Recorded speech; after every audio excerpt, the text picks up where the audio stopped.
आज का पहला प्रश्न है, 2020 के अनुसार वह एकमात्र व्यक्ति कौन है जिन्हें भौतिक के लिए 2 बार नोबेल पुरस्कार मिला है। बताइए इसका सही आंसर क्या हुआ। तो इसका सही आंसर हो जाएगा option number C, John Bardeen. ठीक है। भौतिक में प्रथम पुरस्कार किसे मिला था? तो याद रखिएगा, भौतिक में प्रथम पुरस्कार मिला था विलियम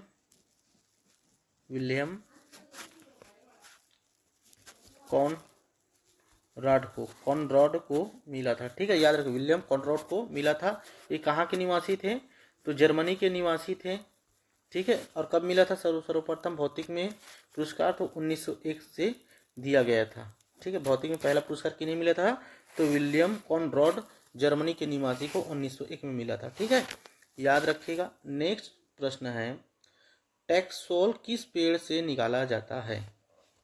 बताइए। तो इसका सही आंसर हो जाएगा ऑप्शन नंबर डी, सूची वृक्ष से निकाला जाता है। ठीक है, टैक्सोल नामक जहरीले रसायन का प्रयोग किस इलाज के लिए किया जाता है? टैक्सोल नामक जहरीले रसायन का प्रयोग किस इलाज के लिए प्रयोग किया जाता है? तो याद रखिए कैंसर के इलाज के लिए प्रयोग किया जाता है। ठीक है।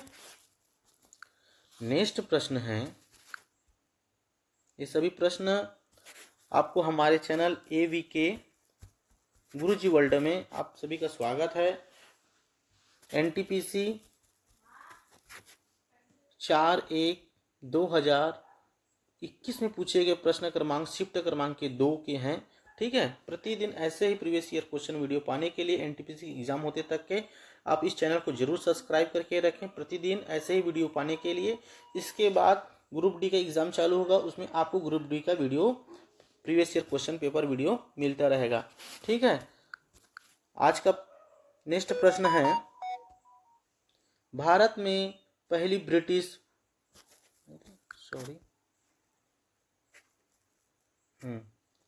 नेक्स्ट प्रश्न है, भारत के राष्ट्रपति द्वारा लोकसभा में एंग्लो इंडिया समुदाय से कितने सदस्य मनोनीत किए जाते हैं? बताइए इसका सही आंसर क्या होगा। तो इसका सही आंसर हो जाएगा ऑप्शन नंबर डी, 2 व्यक्ति को मनोनीत किया जाता है। नेक्स्ट प्रश्न है, भारत में पहली ब्रिटिश प्रेसिडेंसी की स्थापना कहाँ की गई थी? तो इसका सही आंसर हो जाएगा ऑप्शन नंबर बी, सूरत में की गई थी। ठीक है, किसके द्वारा की गई थी? तो अंग्रेजों के द्वारा की गई थी। ठीक है, याद रखिएगा। और कब की गई थी? तो 1608 में सूरत में कारखाना स्थापित किया गया था। लेकिन नियमित रूप से कब से चलाया गया? इसकी स्थापना कब हुई थी? 1608 में। नियमित रूप से इसमें कार्य कब प्रारंभ हुआ? तो याद रखिए 1612 में। ठीक है, और किस युद्ध के बाद हुआ था यह कार्य प्रारंभ? तो याद रखिएगा स्वपल्ली युद्ध के बाद। ठीक है, स्वपल्ली युद्ध के बाद यह जो कारखाना है नियमित रूप से कार्य करना प्रारंभ किया गया है। ठीक है, याद रखिएगा। उसी प्रकार सूरत में फ्रांस ने प्रथम कारखाना कब लगाया था? सूरत में फ्रांस के लोग कब कारखाना लगाए थे? तो याद रखिएगा 1668 में। ठीक है, ये सभी प्रश्न आपके लिए बहुत ही महत्वपूर्ण है। प्रतिदिन ऐसे ही प्रीवियस ईयर वीडियो पाने के लिए आप हमारे चैनल को जरूर सब्सक्राइब करें। नेक्स्ट प्रश्न है, भारत में श्वेत क्रांति का जनक किसे माना जाता है? बताइए इसका सही आंसर क्या होगा। भारत में श्वेत क्रांति का जनक किसे माना जाता है? तो इसका सही आंसर हो जाएगा option number C, Verghese Kurien ji को माना जाता है। ठीक है, उसी प्रकार याद रखिएगा MS स्वामीनाथन भारत में किस क्रांति के लिए जनक हैं? तो याद रखिए हरित क्रांति के जनक के रूप में जाने जाते हैं। हरित क्रांति के जनक के रूप में जाने जाते हैं। ठीक है, श्वेत क्रांति कितने मुख्य चरणों में हुआ था? श्वेत क्रांति जो हुआ था 3 चरणों में हुआ था। पहला प्रथम चरण था, याद रखिएगा पहला जो चरण था 1970 से 81 तक। ठीक है, 80-81 तक ये था। जो सेकेंड था तो 1981 से लेके 85-86 था। ठीक है, 86 कर देता हूँ इसको, 1986 तक के था। ठीक है, और 86 से क्या था तो 86 से 96, 86 से 96 तक। ठीक है, ये सभी मैथ्स के प्रश्न आप देख लीजिएगा। रीजनिंग के प्रश्न, यही प्रश्न आपको फिर से रिपीटेड होते हुए मिलेंगे देखने को। ठीक है, नेक्स्ट प्रश्न है, इससे आपको आइडिया लग जाएगा किस तरह से एग्जाम में पेपर आएंगे। ठीक है, आपके क्वेश्चन जो आने वाले हैं यही प्रश्न आपको रिपीट देखने को ही मिलेंगे। नेक्स्ट प्रश्न है, स्वच्छ सर्वेक्षण 2020 के अनुसार भारत का कौन सा शहर सबसे स्वच्छ शहर घोषित किया गया है? बताइए इसका सही आंसर क्या था? तो इसका सही आंसर हो जाएगा ऑप्शन नंबर सी, इंदौर। कौन सा था? इंदौर था। ठीक है,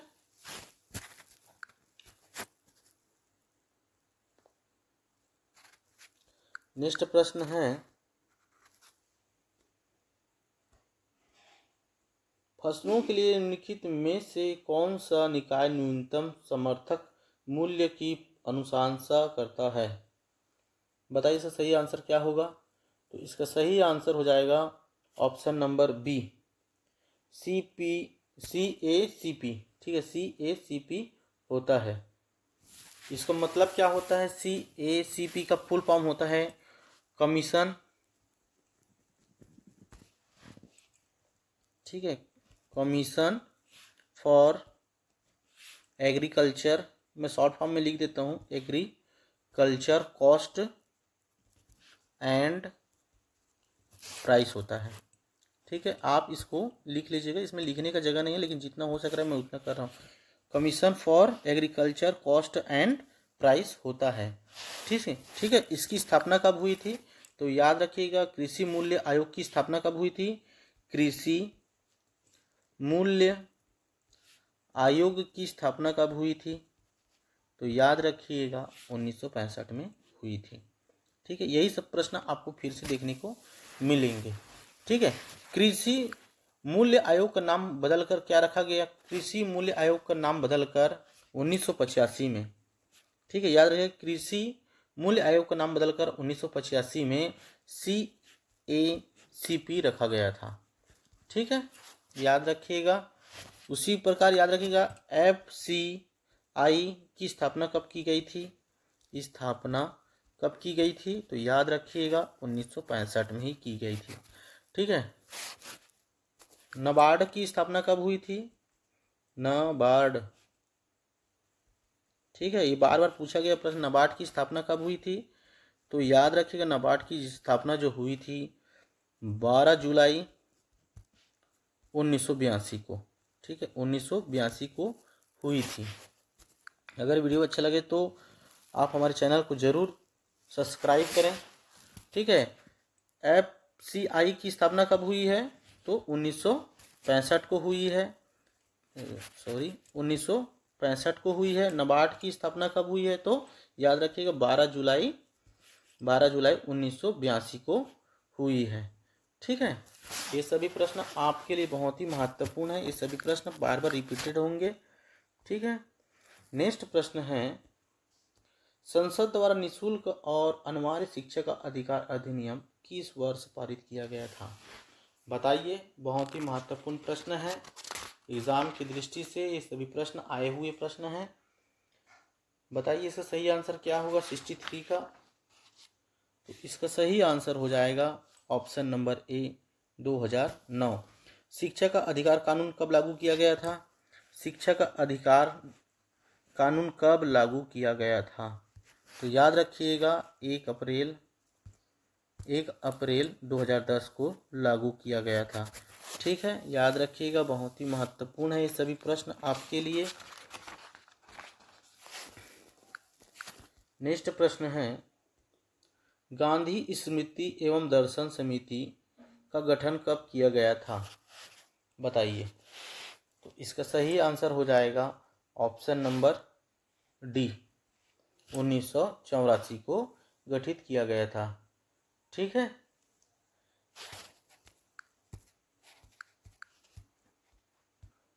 नेक्स्ट प्रश्न है, भारत में प्रोजेक्ट टाइगर किस वर्ष शुरू किया गया था? इसका सही आंसर हो जाएगा ऑप्शन नंबर डी, 1973 को।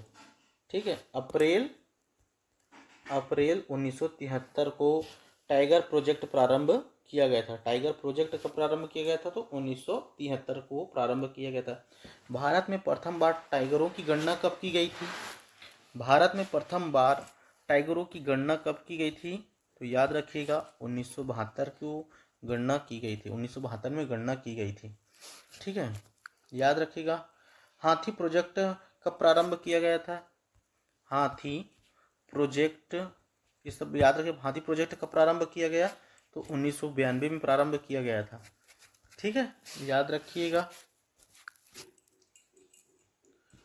विश्व में सर्वाधिक बाघ कहाँ पाए जाते हैं? विश्व में सर्वाधिक बाघ कहाँ पाए जाते हैं? बाघ कहाँ पाए जाते हैं? तो भारत में पाए जाते हैं। ठीक है, ये सभी प्रश्न आए हुए प्रश्न हैं। ठीक है, नेक्स्ट प्रश्न 69 है। नवंबर 2020 के अनुसार भारत का नवीनतम उच्च न्यायालय कहाँ बनाया गया है?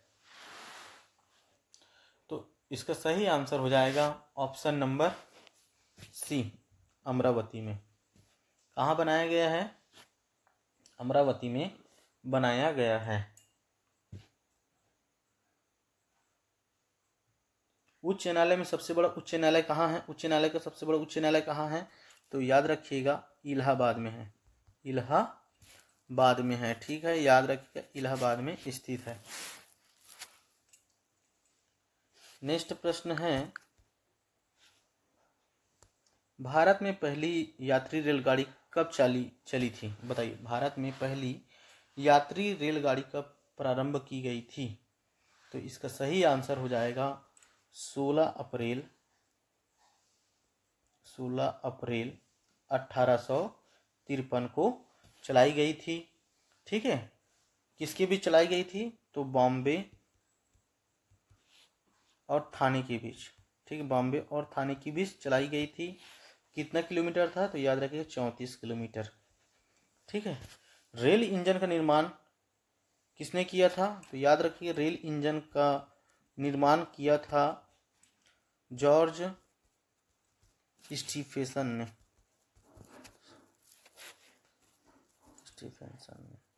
ठीक है, इसके बाद याद रखिएगा भाप इंजन का निर्माण किसने किया था? भाप इंजन का निर्माण किया था, याद रखिएगा, जेम्स वाट ने। ठीक है, जेम्स वाट ने किया था। ठीक है, प्रथम रेलगाड़ी कब चली थी? तो प्रथम रेलगाड़ी चली थी 1825 को चली थी। प्रथम रेलगाड़ी कब चली थी? 1825 को चली थी। लिवरपूल और मैनचेस्टर के बीच चली थी। लिवरपूल और मैनचेस्टर के बीच चली थी, याद रखिएगा। ठीक है, चलाई गई थी। और याद रखिएगा विश्व में सबसे बड़ा रेलवे नेटवर्क कहाँ है? विश्व में सबसे बड़ा रेलवे नेटवर्क कहाँ है? तो याद रखिएगा USA में है, संयुक्त राज्य अमेरिका में है। कितनी है? तो टोटल याद रखिएगा 2.5 लाख किलोमीटर है। ठीक है, याद रखिए 2.5 लाख किलोमीटर है। एक जीरो और लगाना पड़ेगा। उसके बाद याद रखिएगा भारत का रेलवे नेटवर्क कितना है विश्व में? भारत का रेलवे नेटवर्क कितना है? रेलवे नेटवर्क कितना है विश्व में? तो चौथा स्थान है। ठीक है, भारतीय रेलवे बोर्ड की स्थापना कब हुई है? भारतीय रेलवे बोर्ड की स्थापना कब हुई है? की स्थापना कब हुई है? तो याद रखिएगा 1905 में। ठीक है, अगर वीडियो में इतना दूर आ गए हो तो चैनल को जरूर सब्सक्राइब करें। चैनल में नए हो तो प्रतिदिन अभी NTPC के एग्ज़ाम होते तक के आपको NTPC के वीडियो मिलेंगे। जैसे ग्रुप डी का एग्ज़ाम चालू होंगे आपको ग्रुप डी का वीडियो मिलना प्रारंभ हो जाएगा। ठीक है, लाइक जरूर करें। वीडियो कैसा लगा कमेंट जरूर करें। नेक्स्ट है भारत में सर्वप्रथम, बताइए भारत में सर्वप्रथम रेलवे विद्युतीकरण कार्यक्रम रेलवे विद्युतीकरण का कार्य कब प्रारंभ किया गया था? तो याद रखिएगा 1925 से। ठीक है,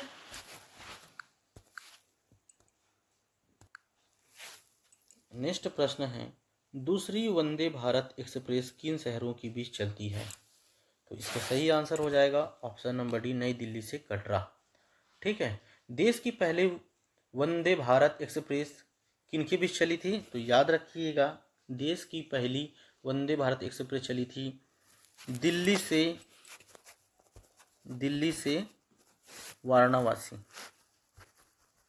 ठीक है, याद रखिएगा। और कब चली थी पहली बार? तो 15 फरवरी 2019 को। ठीक है, याद रखिएगा, इतना आप जरूर। नेक्स्ट प्रश्न है, विधवा पुनर्विवाह की अनुमति देने वाला कानून किस वर्ष पारित किया गया था? तो इसका सही आंसर हो जाएगा ऑप्शन नंबर बी, 1856 को। कब किया गया था? तो 1856 को। विधवा पुनर्विवाह अधिनियम किसके प्रयास से हुआ था? तो याद रखिएगा, विधवा पुनर्विवाह अधिनियम जो कि ईश्वर चंद्र विद्यासागर के प्रयास से संपन्न हुआ था। ठीक है, याद रखिएगा।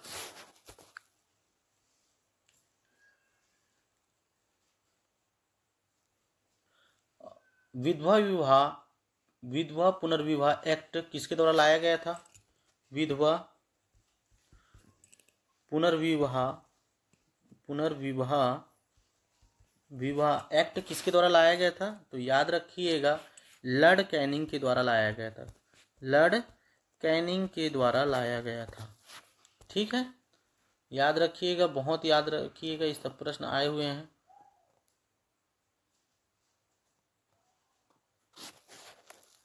भारत में पुलिस अधिनियम कब लाया गया था? भारत में पुलिस अधिनियम कब लाया गया था? पुलिस अधिनियम कब लाया गया था? तो याद रखिएगा, अधिनियम जो है, भारत में पुलिस अधिनियम लाया गया था 1861 को। कब लाया गया था? 1861 को। ठीक है, नेक्स्ट प्रश्न है, GSAT 31 क्या है? बताइए इसका सही आंसर क्या होगा?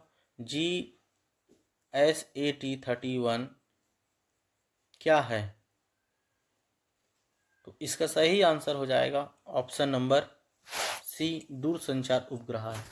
क्या है? दूरसंचार उपग्रह है। ठीक है, बहुत ही महत्वपूर्ण है ये सभी प्रश्न। इससे हमें क्या क्या जानकारी मिलती है? दूरसंचार उपग्रह से मौसम का पूर्वानुमान हो जाता है। ठीक है, मौसम का पूर्वानुमान हो जाता है। आपदा चेतावनी मिल जाती है, कहीं पे कुछ होना है तो आपदा चेतावनी पता चलती है। ठीक है, याद रखिएगा, खोज एवं बचाव में मदद मिलती है। ठीक है, और कई ऐसे चीज़ हैं जैसे दूरदर्शन देखते हैं, मूवी, टीवी, कलाकारी जितने हैं ये सभी इसी के अंतर्गत आएंगे। ठीक है, नेक्स्ट प्रश्न है, ब्लूटूथ के आविष्कारता का नाम क्या है? ब्लूटूथ के आविष्कार किसने किया है? तो इसका सही आंसर हो जाएगा ऑप्शन नंबर सी, जॉब हॉटसन ने। ठीक है, और उसी प्रकार याद रखिएगा, माइक्रोसॉफ्ट के संस्थापक कौन है? माइक्रोसॉफ्ट के संस्थापक कौन है? तो याद रखिएगा, माइक्रोसॉफ्ट के संस्थापक हैं बिल गेट्स एंड, ये दोनों हैं, ए और बी दोनों हैं। माइक्रोसॉफ्ट के संस्थापक Bill Gates and Paul Allen हैं। ठीक है, इस सभी बात को आप जरूर ध्यान दें, आपके लिए बहुत ही महत्वपूर्ण है ये सभी वीडियो। आपके आगामी सभी एग्जामों में, जो NTPC रेलवे के सभी एग्जामों के लिए भी बहुत महत्वपूर्ण है। प्रतिदिन ऐसे ही वीडियो पाने के लिए आप हमारे चैनल को जरूर सब्सक्राइब करें, लाइक करें, शेयर करें। नेक्स्ट प्रश्न है, निम्नलिखित में से कौन सी नोबेल गैस है इन चारों में से? निम्न में से कौन सी नोबेल गैस है इन चारों में से? तो इसका सही आंसर हो जाएगा option number A, argon. Argon जो है नोबेल गैस है। और नोबेल गैस किन्हें किन्हें कहा जाता है? तो आर्गन हो गया, आर्गन के बाद हीलियम, नियॉन, क्रिप्टॉन, ठीक है, क्रिप्टॉन के बाद जेनॉन, ठीक है, जेनॉन के बाद ये तो हो गया, ठीक है। ये फ्लोरीन कौन सी गैस है, तो याद रखिए फ्लोरीन जो है हेलोजन वर्ग में आती है, ठीक है। कौन से वर्ग में आती है, तो किस वर्ग में आती है, तो हेलोजन वर्ग में आती है, ठीक है, याद रखिएगा। फ्लोरीन क्या है, सबसे अधिक विद्युत ऋणात्मक तत्व है, क्या है, विद्युत ऋणात्मक है, विद्युत ऋणात्मक तत्व है फ्लोरीन सबसे अधिक, ठीक है। नोबेल गैस किस वर्ग में आते हैं, तो 18वें वर्ग में आते हैं, याद रखिएगा, ठीक है। अक्रिय गैस की खोज किसने की है, अक्रिय गैस की खोज किसने की थी, रोले, रैमजे एवं लोकेयर ने की थी, ठीक है। ये जो है अक्रिय गैस जो है उसी ही नोबेल गैस कहा जाता है, जिसे रोले, रैमेज और लोकेयर ने खोज की थी, ठीक है। ये सभी प्रश्न आपके लिए बहुत ही महत्वपूर्ण हैं। वीडियो अच्छा लगे तो चैनल को जरूर सब्सक्राइब करें प्रतिदिन ऐसे ही वीडियो पाने के लिए। नेक्स्ट प्रश्न है, MS ऑफिस 2010 की एक्सेल वर्कबुक में डिफ़ॉल्ट तौर पर कितनी शीट्स शामिल होती है, तो इसका सही आंसर हो जाएगा ऑप्शन नंबर ए 3। नेक्स्ट प्रश्न है, भारत देश का दक्षिणतम बिंदु कौन सा है, बताइए इसका सही आंसर क्या हो, तो इसका सही आंसर हो जाएगा option number D, Indira point है, क्या है, इंदिरा पॉइंट है। नेक्स्ट प्रश्न है, चींटी के डंक में कौन सा अम्ल पाया जाता है, तो चींटी के डंक में कौन सा अम्ल पाया जाता है, तो इसका सही आंसर हो जाएगा ऑप्शन नंबर डी, मिथेनोइक अम्ल पाया जाता है, ठीक है। टार्ट्रिक अम्ल किसमें पाया जाता है, तो टार्ट्रिक अम्ल जो है इमली में पाया जाता है, किसमें पाया जाता है, इमली में पाया जाता है।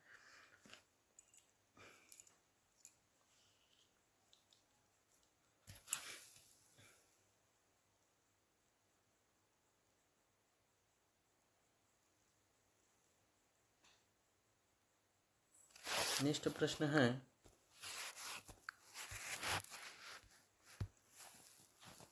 इसी प्रकार याद रखिएगा, जो टमाटर में जो पाया जाता है, टमाटर में कौन सा तत्व पाया जाता है, अम्ल पाया जाता है, टमाटर में ऑक्जेलिक अम्ल पाया जाता है, ऑक्जेलिक अम्ल पाया जाता है, मैं शॉर्ट फॉर्म में लिख देता हूँ, ऑक्जेलिक अम्ल पाया जाता है। संतरा में पाया जाता है, संतरा में कौन सा तत्व पाया जाता है, तो टार्ट्रिक अम्ल पाया जाता है, ठीक है। उसके बाद बता देता हूँ आपको, सेब में, जो सेब है उसमें मौलिक अम्ल पाया जाता है, कौन सा अम्ल पाया जाता है, मौलिक अम्ल पाया जाता है, ठीक है। मनुष्य के पेट में कौन सा अम्ल पाया जाता है, मनुष्य के पेट में कौन सा अम्ल पाया जाता है, तो फॉर्मिक अम्ल पाया जाता है, ठीक है, फॉर्मिक अम्ल पाया जाता है। कार की बैटरी में कौन सा अम्ल पाया जाता है, कार का बैटरी में कौन सा अम्ल पाया जाता है, तो याद रखिएगा सल्फ्यूरिक अम्ल पाया जाता है, सल्फ्यूरिक अम्ल पाया जाता है, सल्फ्यूरिक अम्ल पाया जाता है, ठीक है। आज के लिए इतना ही। वीडियो अगर अच्छा लगे तो चैनल को जरूर सब्सक्राइब करें प्रतिदिन NTPC की वीडियो पाने के लिए। इसके बाद आपको ग्रुप डी के एग्जाम के लिए ग्रुप डी का वीडियो मिलेंगे। तो आज के लिए इतना ही, धन्यवाद।